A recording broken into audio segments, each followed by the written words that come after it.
Eh, gracias, Horacio. Muy bien, bueno, pues muchas gracias, chicos, chicas, y a todos los que estén conectados también en el auditorio virtual. En esta ocasión vamos a tener un seminario especial también. En esta ocasión impartido por el doctor Jorge Alberto Sánchez Burgos. Él es profesor investigador del Instituto Tecnológico sede Tepic. Y bueno, antes de comenzar, bueno, primero muchas gracias, Jorge, por haber aceptado la invitación. Muchas gracias. Siempre es un placer escucharte y pues más porque ya tenemos rato colaborando. Y pues antes de comenzar, me voy a permitir leer una breve semblanza del doctor Jorge, antes de que él ya comience como tal con su presentación. El doctor Jorge Alberto Sánchez Burgos es doctor en Ingeniería Bioquímica por el Instituto Tecnológico de Durango, profesor en el posgrado de Ciencias de los Alimentos del Instituto Tecnológico de Tepic y miembro del Sistema Nacional de Investigadores de México. Integra el cuerpo académico ITT-EPCA1 en Ciencia y Tecnología de Frutas y Hortalizas, con líneas de investigación en alimentos funcionales, nutracéuticos y conservación de productos agroindustriales. Cuenta con reconocimiento como profesor con perfil PRODEP de 2024-2027 y ha dirigido múltiples tesis de maestría y doctorado. Su trayectoria incluye biofuncionalización de nanopartículas, desarrollo de bionanocompósitos a partir de residuos agroindustriales y caracterización de nanocompósitos con efectos antimicrobianos. Ha publicado en revistas indexadas sobre nanopartículas como Nanocarriers, antibacterianos y actividades bioactivas de compuestos naturales, con más de 72 artículos, tanto como autor principal, así como colaborador, con un H-index de 17 y 10 capítulos de libro. Entonces, pues bueno, nuevamente muchísimas gracias, Jorge, por haber aceptado la invitación y pues te cedemos la palabra. Adelante. Ok, bueno, muchas gracias por la presentación, la breve presentación. Y quiero recalcar, gracias a la invitación al doctor César, a la doctora Zulema por permitirme aquí estar con ustedes platicando un poquito al respecto. Solo quiero aclarar un poco, creo que esta es apenas si la segunda ocasión que me escucha el doctor César en una charla, pero llevamos más de 6 años colaborando, ¿no? Entonces, por lo mismo de que somos de diferentes áreas, pues eso no permite que luego no coincidamos en un mismo foro científico. Sin embargo, este es un muy buen foro en donde ahora pues veo estudiantes de posgrado que están ahí en esta aula, ¿no? Entonces, mi charla de hoy va en función de platicarles un poco sobre los biocompositos, que son y cómo hacer estrategias y aplicaciones tanto en nanociencias como biotecnología. Entonces, por eso la charla quedó así propiamente como diseño de biocompositos, estrategias y aplicaciones en nanociencias y biotecnología. Entonces, vamos para allá. Eh, Nosotros cuando escuchamos alguna palabra que resuena en nuestro argot, porque no la conocemos, pues comenzamos a elucidar diferentes conceptos que podrían llevarnos allá. Uno de ellos es la cuestión de los biocompositos, pero para poderlos comprender es necesario primero hacer uso de lo que sería propiamente la comprensión de qué son los materiales compuestos. Eh, Pensemos en esta sinergia de materiales compuestos. Nosotros normalmente cuando trabajamos con materiales debemos pensar primero en una capa que vendría siendo con estas propiedades como si fuera una matriz que va a ser una fase continua, como se le conoce, que va a permitir la unión y refuerzo en una estructura. Pensemos en una construcción de una casa, que normalmente la casa, la estructura, la matriz viene siendo como este acero que se integra y el refuerzo que se da, pues todo el concreto que se da alrededor. Entonces, de esa manera, como nosotros tenemos esta sinergia de materiales compuestos, llegamos a tener propiedades superiores. Si nosotros construimos una casa con solamente cemento, pues no va a tener resistencia estructural, pero si se le agrega varilla con cierto grosor, va a tener cierta resistencia. Si nos vamos de ejemplo a lo que ustedes tienen allá en La Paz, abundan mucho los cardones. Y si ustedes observan estructuralmente los cardones, es una matriz muy rígida que entre ello fluye esta fase discontinua que le da refuerzo y que recubre totalmente y que da todas esas características superiores que permiten que estas plantas puedan durar por mucho más tiempo. Entonces, algo similar es lo que tenemos cuando hablamos de la sinergia de materiales compuestos.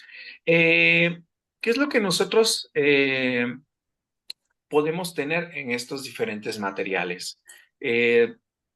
Podemos tener materiales que estén compuestos con una matriz cerámica que puede dar una alta resistencia a desgastes extremos, en condiciones muy extremas para poderse mantener, o que estén reforzados con fibras que también les den un poco más de resistencia, pero mucho más flexibilidad.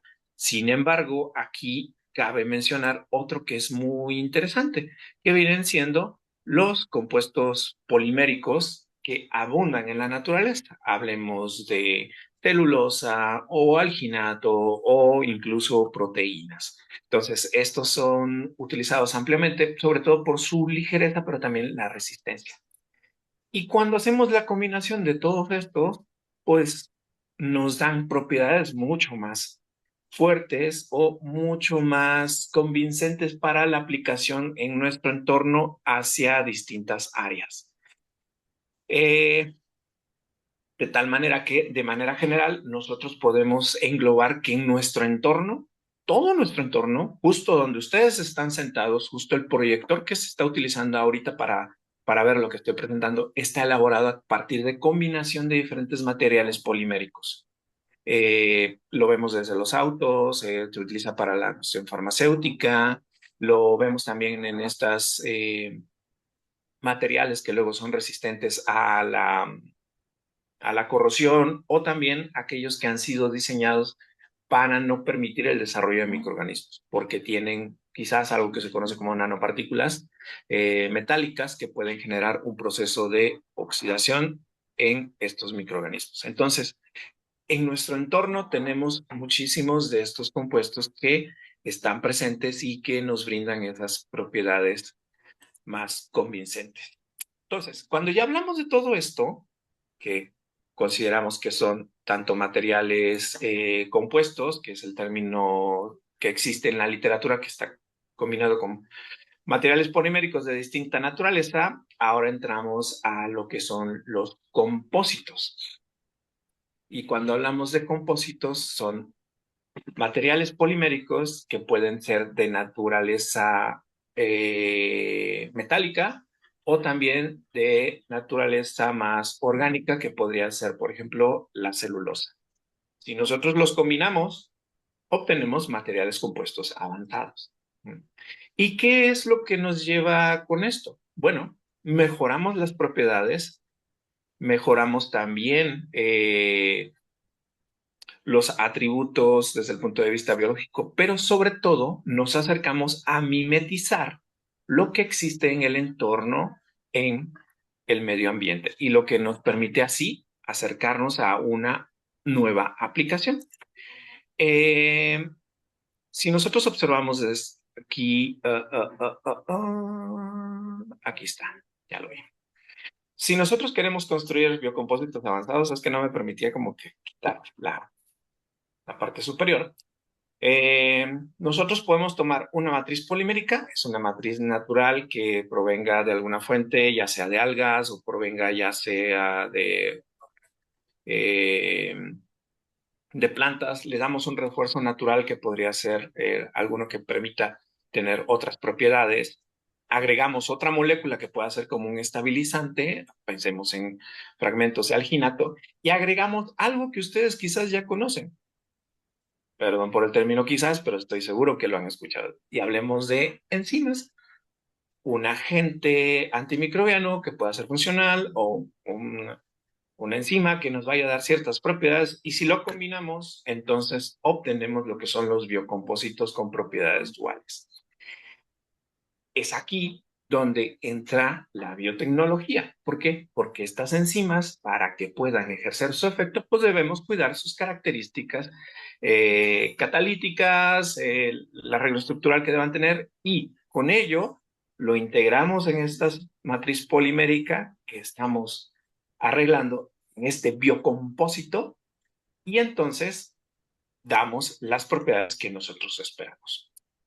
¿Cómo se diseña un biocompósito? Un biocompósito se diseña primero a partir de la selección de los materiales, que es identificar aquellos que vayan a ser compatibles entre sí para que puedan ejercer, tener las propiedades que nosotros esperamos. Y es aquí cuando nosotros aplicamos estas caracterizaciones físico-mecánicas, el arreglo estructural que puedan tener, como los grupos funcionales que puedan tener, etcétera. Y a partir de ello podemos hacer un diseño de experimentos para optimizar las variables. Hacemos la utilización de modelados y simulación utilizando computadoras, en la actualidad podemos hacer eso, para poder encontrar las combinaciones adecuadas de estos materiales. Y combinaciones adecuadas me refiero a las cantidades. Recordemos que si nosotros tenemos dos sustancias, hay un momento en que podemos hacer que éstas interactúen propiamente por sus propiedades, ya sea de fótesis de hidrógeno, interacciones electrostáticas, pero si nosotros excedemos esto, podemos provocar que entonces ya no se unan todos y es ahí donde comienza esta optimización de la formulación. Cuando nosotros ya tenemos todo esto considerado, entonces validamos las propiedades a través de la experimentación. Una vez que hacemos la validación de la experimentación, entonces aquí integramos lo que a nosotros nos interesa, que usualmente pueden ser estas enzimas. Pero para poder hacer uso de estas enzimas que provienen quizás de algún microorganismo o quizás de algún proceso biológico que ya haya sido caracterizado previamente, que lo hayamos quizás producido a través de microorganismo como E. coli, pues tenemos que nuevamente hacer la optimización para la integración y cuidar sobre todo sus propiedades catalíticas. Eso nos llevó en el 2019, pongan atención, 2019 nos llevó a plantear un proyecto en donde dijimos, ok, nosotros tenemos el expertise para poder hacer la combinación y generar un material que pueda ser inerte, pero inerte en cuanto a que no reaccione, pero que nos permita proteger a algo para poder hacer que este algo, que era una endolicina, pudiera mantener su efectividad contra diferentes microorganismos o contra el microorganismo que estaba sobre el cual era efectiva, ¿no? Pero una de sus características de esta endolicina es que no era tan resistente a condiciones ambientales, y había que protegerla. Entonces dijimos, ok, combinemos alginato y celulosa, pero el alginato es un material polimérico muy largo. Entonces dijimos, no, necesitamos cortarlo en pequeños fragmentos y obtener lo que se conoce como polisacáridos de alginato. Tomábamos la celulosa, pero dijimos, a la celulosa le tenemos que agregar un puentecito, que vendría siendo una molécula inorgánica, para que ahí se adhieran todos los fragmentos de alginato y entre todo ello le colocáramos la endolicina. Digamos que fuera como una red que lo colocamos y es ahí donde ejerciera el efecto. Dijimos, ok, hay un referente en la India que alguna vez lo hicieron, dijo, ok, podemos hacerlo. Lo planteamos y comenzamos a trabajar en ello. De manera general, no es mi área de expertise, pero de manera general sabemos que las endolicinas se producen a través de los bacteriófagos. Si estoy equivocado, me pueden corregir, que actúan sobre la membrana externa de las bacterias, rompen estas unidades de péptido-glicano y con ello hacen que se pueda insertar el material genético del fago y se pueda reproducir. Estas endolicinas hacen esta ruptura muy en particular en estas unidades y por lo tanto estas se vuelven de interés, fueron de interés para nosotros para poderlo insertar en estos compósitos. En estos compósitos, pero para ello necesitábamos hacer la producción de esta endolicina que proviene de una parte biotecnológica que era tener un microorganismo que lo expresara y lo expresara en grandes cantidades y estarlo haciendo constantemente, pero para ello había ya desarrollado un protocolo y pues bueno, había esta optimización. Una vez que nosotros tenemos esta selección de materiales y que pensábamos ya desarrollar el biocompósito, nosotros teníamos que considerar cuatro aspectos fundamentales. Una, mantener las actividades biológicas, al menos del material, que podía tener un efecto antioxidante y potencialmente antibacteriano, pero la realidad es que quien iba a dar el efecto antibacteriano era la endolicina. Mantener una relación de gurunorato y manuronato, que es estos oligosacáridos del ginato, de tal manera que tuvieran el tamaño necesario para que no ejercieran un efecto adverso. Por lo tanto, teníamos que hacer una elucidación estructural para saber si realmente lo seguíamos manteniendo y así controlarlo para que no afectara, digamos, que no estuviera de más al momento de quererlo combinar con la endolicina. Pero a su vez este material, nosotros como la idea central fue que el microorganismo, el organismo superior al cual iba dirigido, que iba a ser hacia los camarones, se pudiera comer este material que llevaba la endolicina, pasar al tracto digestivo y entonces al interior se rompiera este material y permitiera liberar la endolicina, que fuera y se pegara directamente a la bacteria de interés, que si más no recuerdo era Vibrio parhemolyticus, si se pegara y provocara que éste se muriera. Pero a la vez el residuo que quedara de la liberación de esta endolicina, pues sirviera como un efecto prebiótico, produciendo ácidos grasos de cadena corta, reducción del pH que llevara al proceso de fermentación y por consiguiente, pues permitiera el crecimiento de bacterias benéficas. ¿Mm? Pero esta combinación de materiales, pues finalmente su objetivo era netamente inmovilizar a la enzima, protegerla y prevenir que ésta se degradara durante este proceso. Entonces, si se dan cuenta, este era el reto de utilizar estos oligosacáridos para los biocompósitos para que a su vez lo mantuviera la enzima. Entonces, si se dan cuenta, era como preparar una bomba. ¿Mm? La bomba, netamente la bomba, es la enzima, la endolicina, y la estrategia para que la endolicina hiciera su efecto es el compósito. Entonces, toda esta entrega involucraba nanotecnología con la biotecnología que está aquí en esta enzima. Entonces sonaba como muy a película. Vamos a darle este alimento para que se lo coma el camarón y a su vez entra al tracto digestivo, se libera al interior y ejerce el efecto, tanto matar a las que son malas, las bacterias malas, como permitir que las buenas pudieran crecer. Esa fue la historia. Entonces, nosotros teníamos que hacer la modificación del otro acarreador, que era la celulosa. Y propiamente nosotros necesitábamos que esta celulosa fuera no tóxica, que pudiéramos nosotros tornearla, que fuera bioaccesible y también biocompatible para poder acarrear con la endolicina. Entonces, una de las situaciones que teníamos con esta endolicina, que es LISPA 26, es que no la conocemos estructuralmente. No conocemos cómo está su fotografía, vamos a decirlo así. Eh, entonces dijimos, ok, vamos a irnos con una prima cercana y usamos el lisocima de huevo como un modelo. Ok, sobre eso trabajamos y fuimos buscando la combinación adecuada para mantener el tamaño adecuado del compósito, pero que al momento de agregar la endolicina, pues no fuera tan grande que nos pudiera provocar problemas como, por ejemplo, sería la precipitación en el medio o que provocara una incompatibilidad por estas cargas electrostáticas que pudieran tener. Entonces, por ello es que teníamos que ir considerando todas esas variables. Nosotros fuimos trabajando desde primero tomar el material, cortarlos en pedacitos y volverlos a unir en la forma que a nosotros nos convenía para poder inmovilizar a quien ya estábamos considerando a inmovilizar. Entonces,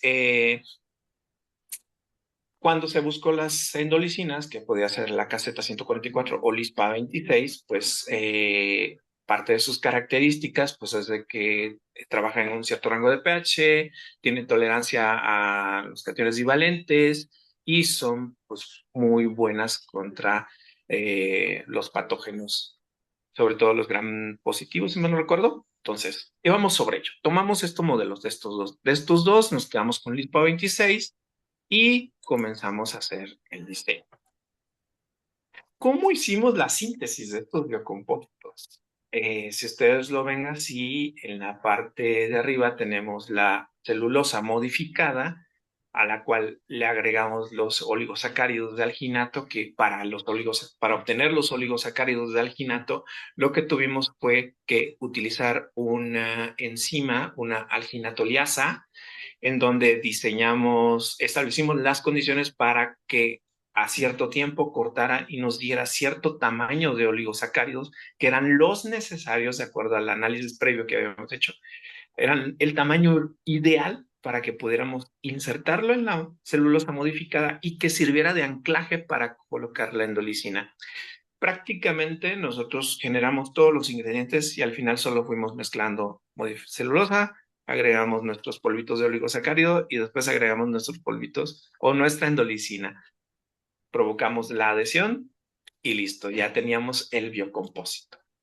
Todo este arreglo estructural que llevó a tener nos tenía que dar como característica el compósito antes de la endolicina, actuar como un bacteriostático, permitir la fermentación colónica y a su vez mantener este efecto bactericida. Entonces, como no teníamos el modelo de digestión de camarón, dijimos, ok, ¿cuáles son los principales microorganismos que están presentes en el tracto digestivo del camarón? Comenzamos a ver estos y resulta que muchos de estos presentes ahí estaban también en unos estudios previos que habíamos hecho, estaban presentes también en la microbiota de gente de aquí, de Nayarit. Una de las características de la gente aquí en Nayarit es que consumen mucho camarón. Y camarón en condiciones que a veces en otras personas podría generar ciertos problemas de salud. Entonces, había abundancia de estos microorganismos que también están presentes en el camarón. Dijo, va, podemos emular esta situación. Entonces, hicimos este proceso de fermentación para ver si realmente había una disminución de los microorganismos patógenos y encontramos que sí, y sobre todo había formación de ácidos grasos de cadena corta, lo cual permitía mejorar la microbiota y la salud del hospedero. Por lo tanto, dijimos, ok, esto está bien, nos está funcionando este compósito. Entonces, de ahí venimos a hacer la optimización de la formulación. Pues de manera general, nuevamente regresamos al laboratorio y dijimos, ok, tenemos que modificar los oligosacáridos de alginato hasta cierta condición, tenemos que agregar cloruro de bario, que era como que la sustancia que formaba este detenimiento de la cinética enzimática. Después estos oligosacáridos que ya teníamos los agregamos con la celulosa modificada y provocábamos que este bario se precipitara. Bueno, no precipitaba, sino se quedaba ahí, perdón, me equivoqué ahí. No precipitara, sino que formaba parte ya de la estructura y a su vez comenzamos a hacer la elucidación de los grupos carboxílicos, de las potenciales interacciones de los grupos carboxílicos que se pudieran estar conformando. Y esto en función de lo que fuimos viendo en cromatografía de gases de los compuestos que se estaban generando. A su vez, hicimos espectroscopía por transformada de Fourier, que es como FTR, para conocer estas variaciones en las regiones muy en particular que nos interesaban para con ello definir qué es lo que se estaba formando y saber si estaba funcionando o no. Ya lo habíamos visto en esta formación de ácidos grasos de cadena corta, ahora había que identificar qué más cosas estaban formando. Entonces, ya la validación experimental nos conllevó precisamente a esta búsqueda de las regiones, de los perfiles de tanto la celulosa modificada con alginato, los compósitos cargados con lisosima, sin la lisosima, y fuimos buscando las regiones es muy en particular para saber si se estaban haciendo modificaciones y esto hacer el match y hacer un análisis de componentes principales para decir esta modificación va relacionada con esta aparición de estos compuestos y esto va relacionado con esta actividad que comenzamos a tener. Entonces, lo logramos y eso se convirtió pues, en esos compósitos que después nos demostraron que había una modificación en cuanto al compósito una vez que agregamos la lisocima y esto se asociaba precisamente a modificaciones estructurales del compósito, pero no modificaciones estructurales de la endolicina. Por lo tanto, check, lo logramos. Logramos que se pudieran anclar bien sin modificar su actividad biológica. Y sobre todo, logramos hacer que el paquete que decía yo, este paquete de entrega, la bomba, que está en dolicina, fuera a concentraciones mucho más bajas que si se colocaran de manera directa en el medio para hacer el efecto, para evaluar el efecto antimicrobiano. Lo bajamos las concentraciones al menos 10 veces más con la entrega de esta celulosa o con esta cajita para hacer la entrega, pues provocábamos que crecieran microorganismos benéficos, lo cual entonces se volvía como una respuesta excelente a lo que nosotros esperábamos. Como parte de esta caracterización, y dado que como no conocemos la estructura de esta dolicina, nos quedamos sentados analizando, ok, ¿cómo podemos nosotros saber si realmente sigue estando la endolicina? Parece que sí. Varios estudios nos dicen que sí, pero que de lo que tenemos a nuestro alrededor nos puede ayudar a definir si está o no. Recordemos que la celulosa tiene cadenas de glucosa, la de alginato, tiene guanuronato, manuronato. Entonces, la abundancia de compuestos es carbono, oxígeno, teníamos el bario que estaba ahí presente, pero como habíamos agregado la endolicina, entonces, ojo, tenemos ahí un nitrógeno, porque proviene de estos aminoácidos. Entonces, nos fuimos a hacer un análisis por EDS y encontramos que sí, en donde nosotros habíamos colocado en dolicina, sí, ahí estaba presente el nitrógeno y en las concentraciones que nosotros esperábamos.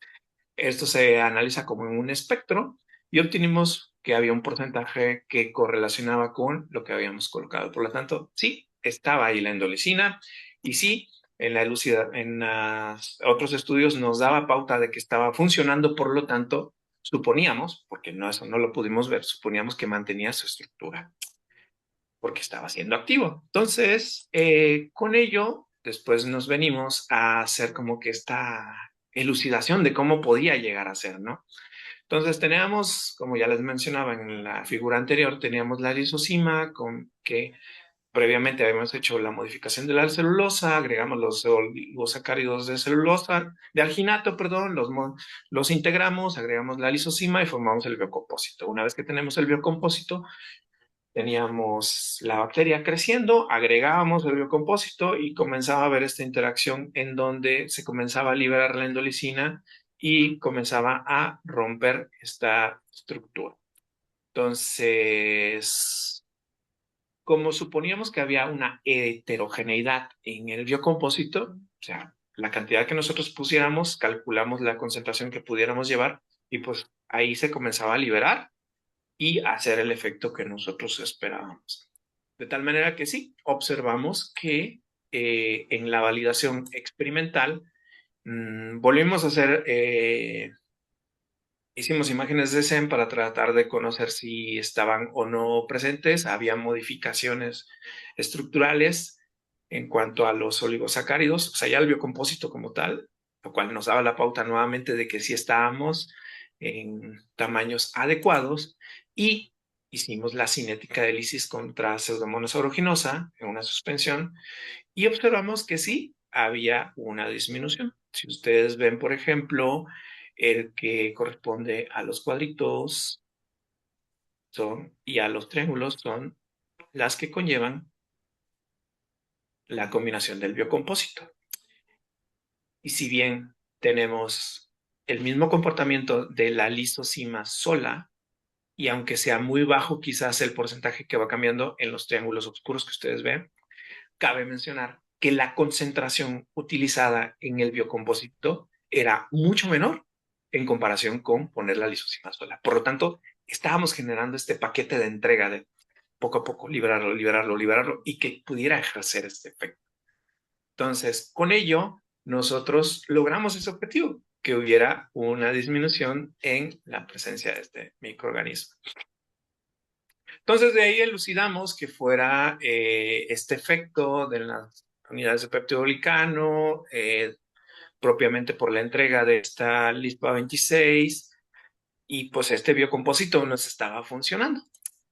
Entonces, a partir de ello, nosotros comenzamos a decir, ok, si nosotros comparamos estos biocompósitos, si tenemos la endolicina libre, no hacemos una síntesis y caracterización, pero sí debemos tener presente que debe ser la endolicina la que se produce, pero al estar libre, pues tenemos que cuidar muchas condiciones para que pueda mantener su efecto, y las aplicaciones potenciales, pues quizás se reducen por esta misma inestabilidad. Pero ya formando el biocompósito, resulta que sí tenemos que hacer una caracterización más fina, mantuvimos su estructura, mantuvimos sus propiedades antimicrobianas, le dimos mayor estabilidad y funcionalidad, y nos llevó a tener aplicaciones potenciales. ¿Qué nos encontramos después? Resulta que recientemente hicimos pruebas, una endolicina que ya tenía mucho tiempo, tomamos el biocompósito, y sí, el biocompósito puede servir como un prebiótico, dado que permite el crecimiento de bacterias incluso que puedan estar dañadas, lo cual nos da una pauta para pensar en una nueva aplicación de este compósito, no del biocompósito, sino del compósito, y que sea como un acarreador de quizás microorganismos, microorganismos que puedan ayudar a mejorar la microbiota intestinal, pero embebidos o protegidos con esta cajita de material que sería como mandarlos a la luna, en donde el microorganismo sea como el astronauta y la cajita, que sería el compósito, esta celulosa con oligosacáridos de alginato, sea como estos nutrientes que vaya a necesitar en el camino, cuando esté en condiciones más adversas, que sea este tu nutriente para que te permita crecer y mantenerte en ese entorno que puede ser hostil. Entonces, así lo ideamos, y ese es como el siguiente objetivo de todo ello. Pero ¿por qué es importante mencionarlo? Porque nosotros necesitamos de la biotecnología, y es esta combinación entre biotecnología y nanotecnología. ¿Por qué? Para poder optimizar un biocompositor, como ejemplo, celulosa y alginato con LISPA o cualquier otra endolicina, porque tenemos la idea de utilizarlo en otras endolicinas, pues es primero seleccionar la endolicina que nosotros querramos utilizar. Como característica puede ser que sea amplio rango de pH, aunque podemos ahí ayudarnos de la nanotecnología para protegerla y que pueda tener una mayor actividad enzimática. Entonces, a partir de ello, nosotros podemos hacer la optimización de la matriz, ajustarlo en las proporciones adecuadas para que pueda tener la máxima carga de enzima y también que pueda mantener su actividad. Una vez que tenemos esta combinación adecuada de este compósito y formar el biocompósito muy en específico, entonces ya venimos a hacer la evaluación antimicrobiana, en donde aquí pues ya podemos seleccionar hacia dónde puede ir dirigido, y con base en ello podemos tener la aplicación que pueda ser farmacéutica o también en alimentos, o lo que ahorita estábamos viendo que es hacia salud intestinal. Entonces combinamos todos estos materiales poliméricos convertidos a fragmentos y estructurados nuevamente para ponerlos como cajita que pueda entregarnos esta enzima y que ejerza un efecto que nosotros esperamos. Entonces, la combinación de todos ellos es, de manera general, es que nosotros podemos utilizar la biotecnología combinado con la nanotecnología para entregar estos paquetes que puedan ejercer el efecto. Pero sobre todo hay que reiterar lo siguiente. Esto que hacemos ahorita, si ustedes lo analizan y lo ven hacia el entorno, es lo mismo que hace la naturaleza. La naturaleza toma fragmentos, los une entre sí para la condición que necesite y hace el efecto que espera. Por ello, muchos organismos superiores se mantienen en condiciones hostiles, muchos microorganismos desarrollan estas, por ejemplo, el lipopolisacárido, que después tiene estas enzimas que pueden ayudarlos a mantenerse en el entorno. Lo que hacemos con la nanotecnología y la biotecnología es acercarnos más a esta forma en que la naturaleza ejerce los efectos y mantiene todo lo que nosotros vemos a nuestro alrededor. Entonces, son herramientas complementarias. No porque sean biotecnólogos significa que no puedan hacer nanotecnología, y no porque sea de nanotecnología no puedo meterme en la de biotecnología. Tengo cierta experiencia en nanotecnología, pero ahora me he acercado a biotecnología para la aplicación. Y eso es algo en lo que debemos de trabajar en esta interacción en grupos multidisciplinarios, en donde nos permita tener las estrategias adecuadas para el desarrollo de los biocompósitos.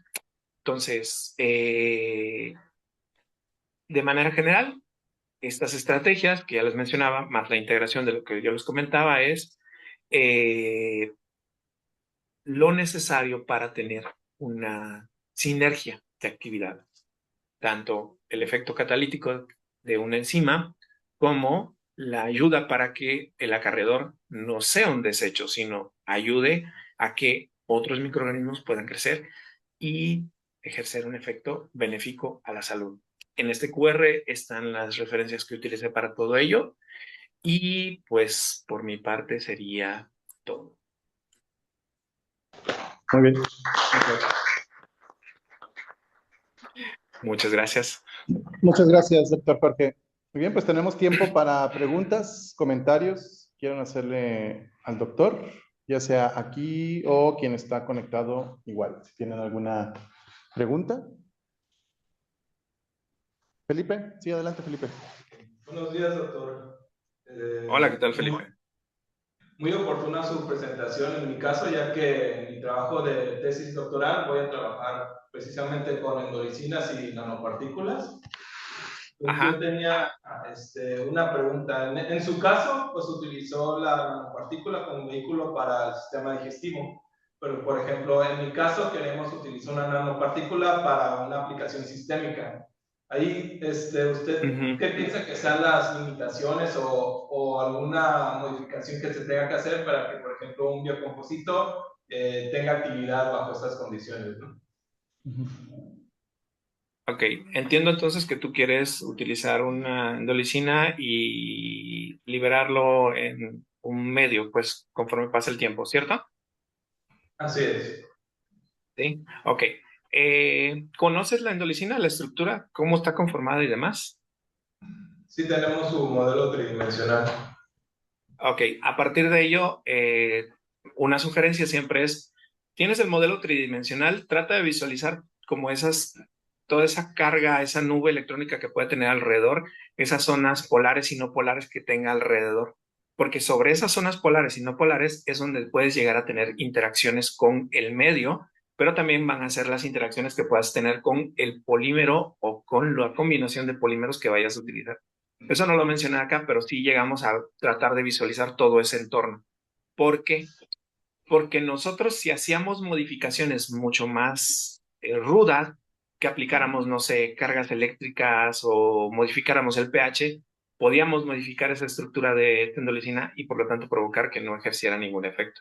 Entonces, lo que hicimos fue conocer a la endolicina y conocer toda, vamos a decirlo así, conocer su nube electrónica, su aura, tratar de ver, esto se te puede pegar, esto no se te puede pegar, y sobre ello hicimos la decisión. Entonces, una recomendación sería ver esta parte de zonas polares y no polares, porque muchas veces el material que tú utilices, si genera puentes de hidrógeno, está bien, pero si metes otros materiales, a lo mejor te puede ejercer un efecto contrario que te inhiba la estabilidad de esta endolicina.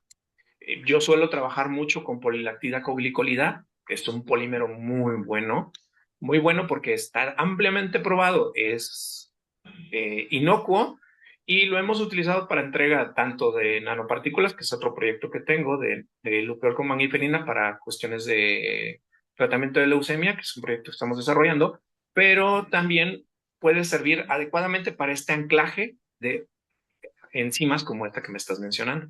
Entonces, mi recomendación es esa. Visualiza el entorno alrededor. Fíjate, o sea, puede ser muy trivial quizás, pero fíjate esa nube electrónica que puede tener alrededor, porque eso va a ser muy importante para hacer esta adhesión. Muchas gracias, doctor. Gracias, Felipe. Gracias, doctor Roque. Doctora Sara, adelante. Hola, ¿cómo están? Una Hola, disculpa por la doctora. cámara. Jorge, qué bonita presentación. La Ah, verdad muchas es que gracias. toda esta parte de biocompósitos y sobre todo la parte de inmovilización de enzimas, pues es algo complejo, ¿no? Y precisamente en Ujú, ese sentido, uno de los retos es evaluar más precisamente la actividad de la enzima dentro de la matriz, es decir, cuánta efectivamente está siendo activa. Entonces, en el caso de las endolicinas es un gran reto porque el sustrato es peptidoglicano, ¿cierto? ¿Cómo, ujú. cómo sortearon este reto técnico? Porque es un reto para la elucidación de la efectiva inmovilización de la enzima. O sea, ¿cómo lograron sortear ese reto? Fíjese, lo, lo sorteamos de una manera que suponiendo que teníamos el efecto. Y fue algo que no podíamos medir y lo vimos en la última estudiante que tenemos en colaboración con César, es que precisamente como la endolicina, si queríamos hacer una cinética enzimática propia, la endolicina, su sustrato es el peptidoglicano. Y era la duda, ¿cómo podemos producir peptidoglicanos como para que podamos estimarlo? O sea, Sí, exacto. no podemos hacerlo.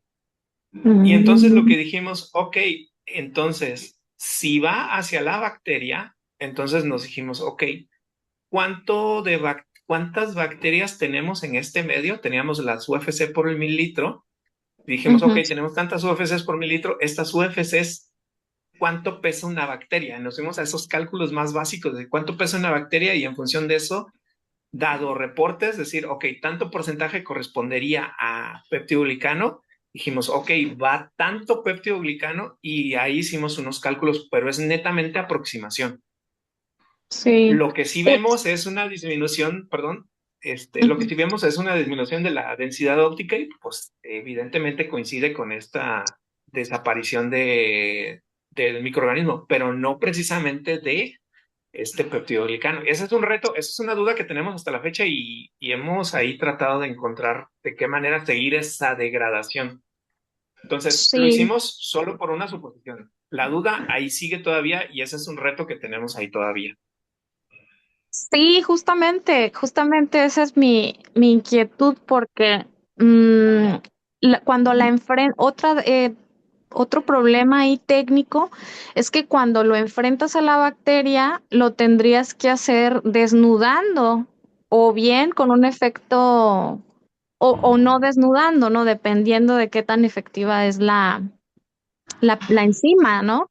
Y Ujú. en ese caso, ¿ustedes hicieron desnudando la pared celular o la membrana? Sí, ¿Lo hicieron? hicimos las dos, hicimos los dos para realmente asegurar que sí fuera el efecto sobre el peptidoglicano. Sí lo hicimos. Está publicado. Digo, no lo presenté aquí, pero sí lo hicimos. En los ensayos sí lo hicimos eso para tratar de validar que fuera realmente el Sí. efecto ahí. Y la otra que se me ocurre es que podrían hacerlo mediante un layout, es decir, que hicieran estos ensayos para hacerlos más cuantitativos en cuanto a la actividad de Ajá. la enzima. Sería poner, por ejemplo, 1 centímetro o no sé cómo o cómo estén distribuidos los biocompósitos, pero por 1 centímetro cuadrado y hacer un layout sobre un crecimiento en placa y ver cuánto inhibe en crecimiento por unidad de superficie. Y eso te daría directamente una cuantificación de la actividad y al mismo tiempo con diluciones, claro, y al mismo tiempo te daría el efecto inhibitorio sobre el microorganismo blanco, ¿no? Híjole, doctora, sí, me acaba de dar una idea que me prendió la cabeza y sí, me acaba de dar una idea excelente. Muchas gracias, me acaba de despejar así, me brotó la idea. sí, obviamente no soy experto en esta área, pero sí me dio la pauta de, creo que ya más o menos por ahí lo podemos hacer también. Muchas Sí, gracias, sobre todo, doctora. sí, ¿sabes qué? Sí, Sobre sí. todo porque es una matriz, ¿no? O sea, es una matriz sólida, al final de cuentas es una matriz sólida. Y hacer la difusión en medio líquido, pues sí se podría, pero también lo podrían hacer por unidad de superficie, que es más fácil, ¿no? Pero bueno, ahí les Sí, dejo de hecho, lo que se me ocurre, al final de cuentas, este compósito viene siendo viene quedando como un polvito. Imaginemos como siempre les digo, piensen en el algodón de azúcar, que esta estructura Sí, tiene. Pues nosotros era como que asperjarlo, digamos, dejarle caer, sí, no sé, 1 miligramo en 1 centímetro cuadrado y se adhiere, genera esta capita, ¿no? Y a partir de ahí a lo mejor hacer el crecimiento. exactamente, exactamente. Ok. También se me ocurre que podrían, para que en términos básicos quedara en forma cinética, no en forma cinética, pero sí en gradiente, sería modificar o variar la concentración, más bien los gramos de tu biocompósito o de tu polvito, Ujú, variar esa concentración y mantener fija el tapete, la concentración del tapete de microorganismos, ¿no? O al revés, ujú, mantener fija los gramos e ir variando la dilución del tapete. También podría ser eso ujú. cuantitativamente directo. Y si es lineal, pues entonces ya con eso puedes generar una idea de qué actividad tienes por gramo, pues, de biocompósito. Ujú. Ok, sí, Sí, y me dio oye, otra y idea nosotros, más. fíjate que nosotros tenemos una endolicina que es de Vibrio cólera, Ajá. perdón, no es de Vibrio cólera, es de un fago que infecta Vibrio cólera, resaltando que no hay endolicinas caracterizadas de fagos que infecten Vibrio cólera, no más que la que estamos a punto bueno, ya estamos en la respuesta a los reviewers, ¿no? Entonces, Ujú, esta endolicina va contra Vibrio cólera y hemos visto que sí es bastante agresiva, al menos con células desnudas, ¿no? A nosotros nos ujú. gustaría muchísimo probar esta endolicina también, estaría padre colaborar, ¿no? Con esa parte. Ujú. Sí, me gustaría, porque justo nos quedamos con esa última parte. Ok, ya tenemos el compósito con la endolicina formada sobre el compósito. Decimos, ok, tenemos esto ahora. Comencemos a buscar. La idea del proyecto inicialmente pues era combinar varias, ¿no? Probar diferentes. No nos dieron los Sí. tiempos, por ende, pero ya está, ya lo tenemos y ya sacamos todas las publicaciones para decir, aquí está. O sea, la última que tenemos es nada más de caracterización, que está a últimas de responderse, pero ya Ujú. prácticamente tenemos toda esa caracterización, ya la tenemos del compósito, el acarreador, la cajita, digamos. Ahora, mándennos lo que quieran meter a la cajita. Sí, o sea, ya tienes el modelo de estudio. Oye, y la Así otra que es. se me ocurre es, ¿no han probado con dominios de unión porque tú tienes como matriz hoy se me fue,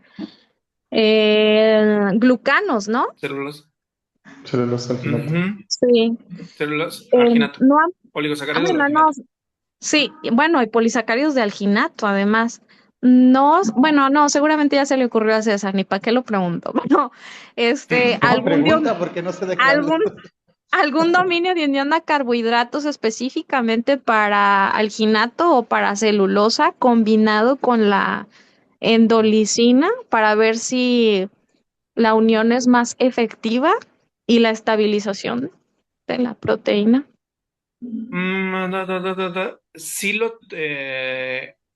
Sí lo tenemos, sí tengo el dato. En este momento no me acuerdo, pero en las señales de infrarrojo ahí viene esta modificación en una señal característica. Ahorita no me acuerdo cuál es, pero sí viene ahí. O Pero sea, deme sí se chance y se lo ancla respondo. porque no Pero recuerdo sí, si el sí se ancla. ISPA, porque el ISPA tiene un dominio de unión a carbohidrato, César. No, no, no, Y, no. No, pero, o y, sea, y Gaceta, las que perdón. están probando, o sea, el cóctel de endolicinas que están probando, ¿alguna de ellas tiene un dominio de unión a carbohidratos? Pues hasta donde recuerda, ¿no? Ujú. Mm, Sí, es no. decir, combinarlas, pues, o sea, hacer una fusión entre el dominio de unión alginato y un dominio de unión a celulosa, tal vez mejoraría la estabilidad de la Ujú. proteína embebida en la matriz. Pues bueno, esa es otra. Ujú. Sí, sí, sí. Oye, la Sí, podríamos hacer y mandársela a Jorge a ver si quiere colaborar con nosotros. Le No, mandamos la yo sí, enzima encantado. fusionada. Tengo Sí. potencialmente un estudiante que queremos trabajar sobre eso también. O sea, pero necesitamos una endolicina para aplicación como de tratamiento, cuestiones de la piel. Pero ese está ahorita cocinándose, pero necesitamos un aditivo y este es una endolicina o una endolicina. Muy bien. Pues bueno, Entonces muchísimas va por gracias, ahí. Jorge, y felicidades. Gracias, gracias. gracias. Gracias, Sara, gracias, doctor Jorge. Ever, tienes la mano levantada. Adelante, por favor. ¿Qué tal? Muy buenos días, muchas gracias por la presentación.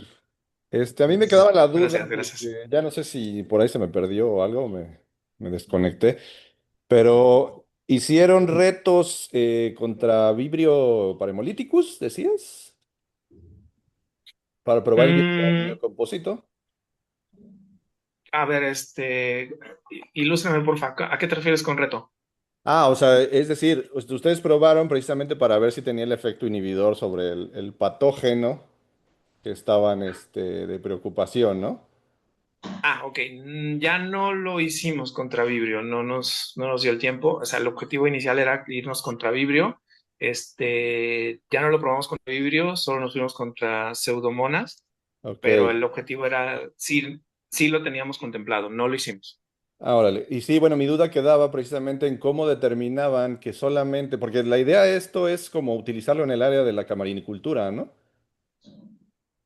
Inicialmente sí, ese era el objetivo.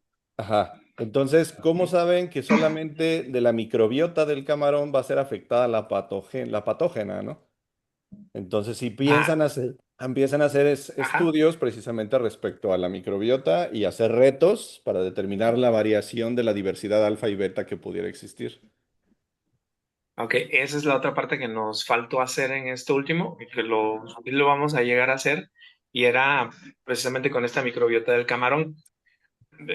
Como le comentaba, como no teníamos el ensayo propiamente de la microbiota, lo que hicimos fue buscar como las poblaciones de microorganismos presentes en camarón y la población presente en personas que consumen cotidianamente camarón. Y encontramos ahí microorganismos que tanto estaban en uno como en otro. Y dijimos, bueno, podemos tomarlo como modelo para tratarnos de acercar. Ah, Eso no ok. significa que no descartemos que tenemos que hacerlo aquí contra Sí, el camarón, claro. porque sí, la microbiota del camarón es pues totalmente diferente, pero encontramos grupos presentes en uno y otro, en población que evidentemente en su dieta diaria hay consumo de camarón fresco, crudo, entonces los encontramos ahí presentes, entonces dijimos, puede ser un acercamiento, Sí, no, pero ahí pero la abundancia la de abundancia de ahí las totalmente es poblaciones va a diferente. ser diferente en un camarón a lo que puedas ver Sí, en humanos, ¿no? Entonces, pero bueno, está bien. Muchas gracias. gracias, gracias por la observación. Gracias, gracias, Ever. ¿Alguien más que tenga alguna pregunta? ¿Algún comentario? ¿No? Bueno, yo nada más preguntarte, Jorge. eh, bueno, relacionado con lo que preguntó al principio Felipe, ¿no? O sea, Ujú. tú puedes tener alguna enzima ya en particular, como cuáles serían esas características que valdría la pena analizar antes de hacer pues la formulación de los biocompósitos. Pero también preguntarte, por lo que entiendo de los trabajos que ya se hicieron con Carlos y con Mexley, con lo que hemos platicado, o sea, se pueden hacer como evaluaciones in vitro experimentales de lo que podría pasar en el tracto digestivo. Sí, si mal no entiendo, eso se puede hacer, ¿no? Sí, se Entonces, puede hacer.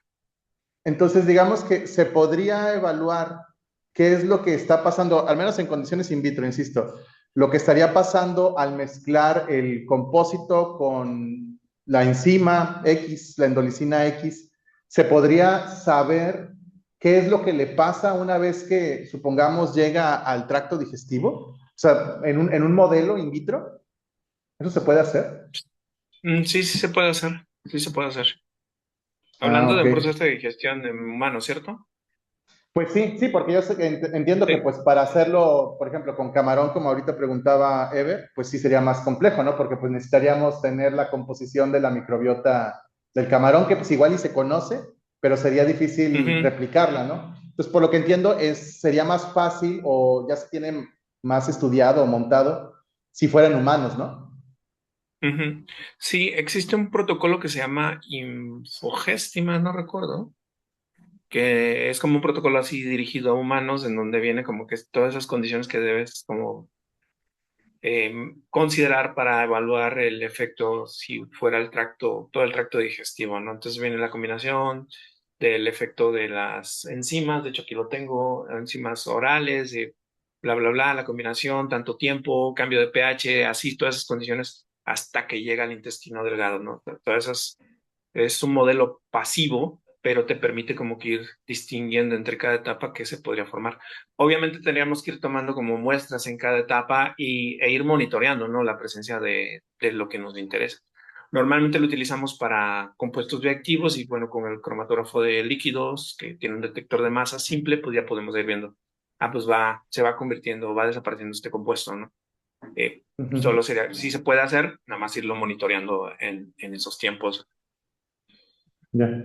Sí, porque Pero pues sí, eso es sí se lo que puede. siempre se pregunta uno, ¿no? Bueno, ¿y qué le pasa a lo que sea que consumas, por ejemplo, vía oral, ¿no? O sea, ¿en qué punto Ujú. se va a liberar? ¿En qué punto se va a destruir? ¿En qué punto se va a transformar en otra cosa?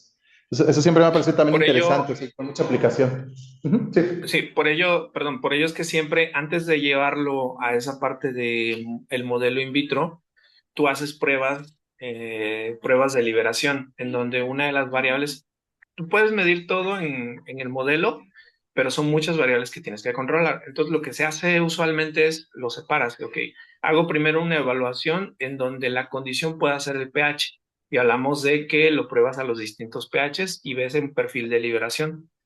Si se Ujú, mantiene, dices, ok, a estas condiciones de pH, el pH no le va a afectar en el proceso de liberación. Entonces descartas la variable pH y ahora te vas directamente a la relacionada con las enzimas presentes, porque ya el pH ya lo evaluaste. O sea, siempre se hace, sacas como variable el pH porque lo puedes controlar mejor y ya cuando haces esta evaluación con las enzimas, que sería todo el proceso digestivo, tú ya Ahora tienes sí. controlada la variable pH. ¿Mm? ujú, Y ya se establecen estas cinéticas de liberación y ya estableces pruebas diferentes concentraciones o combinaciones del compósito y dices, a esta condición se mantiene más a este tiempo y está presente la actividad quizás de la enzima, entonces ya sobre eso defines ujú. Ok. a grandes rasgos, ¿no? Sí, sí, no, creo que tiene muchas aplicaciones eso.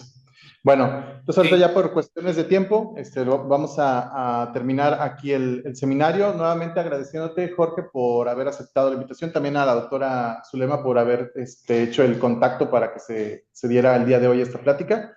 Y pues a todos los que se conectaron y a quienes están aquí. Entonces, nuevamente damos un aplauso al doctor, por favor. Muy bien. Bueno, pues gracias, estamos en contacto, Jorge. Muchas gracias a todos. Tengan un buen día. muchas gracias, que estén bien, hasta luego. Hasta luego.